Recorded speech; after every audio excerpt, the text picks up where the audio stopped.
A beautiful bird was chirping happily on a branch when, all of a sudden, she felt a heavy cloud pressing her down to the ground. A cunning huntsman had managed to trap the stunning little bird in a net. Flapping around, she was unable to free herself from the man's snare. Quickly, she assessed her dire situation and came up with a clever solution. She pleaded with her captor. "O great hunter, you must have captured many impressive beasts in your time and feasted on innumerable cows, sheep, and other delicious animals. Yet none of them seem to have appeased your hunger. Let me assure you that neither will my tiny body with its minuscule amount of flesh. Allow me to offer you 3 pieces of advice that are far more valuable than my worth as simple prey." The hunter was unsure of the bird's intention and whether he could trust her. The little bird felt his uncertainty and was quick to add, "I assure you that you will reap infinite riches using these 3 precious bits of advice. I will give you the first counsel while still in your grip, and if you like it, then I will tell you the second one from the roof of your hut.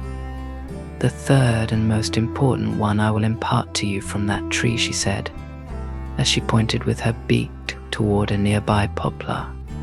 The hunter was still not convinced, but reluctantly agreed as he saw that, truly, the little bird was not enough to feed even one member of his large family.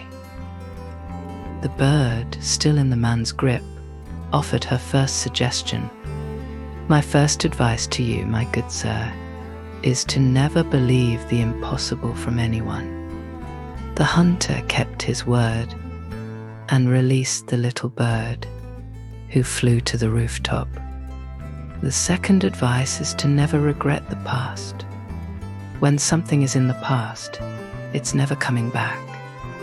The man, waiting to hear the third piece of advice, watched the bird as she flew to the top of the tree. "Inside my stomach, there's a rare pearl that weighs 100 grams, she said nonchalantly. "You've lost your only chance of ever owning it. Obviously, it wasn't meant for you, otherwise you could have fed your entire family for the rest of their days." As the hunter heard these words, he began to wail and sob like a woman in labor. "Didn't I tell you to never regret the past?" the bird rebuked him. "Are you deaf? Or did you simply not hear me? My other advice was to never believe the impossible. How could a pearl weighing 100 grams be in my tiny body when I don't even weigh 10 grams myself?" The man pulled himself together and wiped the tears in his eyes and sheepishly asked the bird for her third piece of advice. "You've got to be mad to ask me for more," exclaimed the bird. "Why would I impart a third secret when I've seen how poorly you've put the other 2 to use?" She prepared to fly away. But before she did, she called back to her captor. "To impart advice to the foolish is like trying to grow crops in a salt field.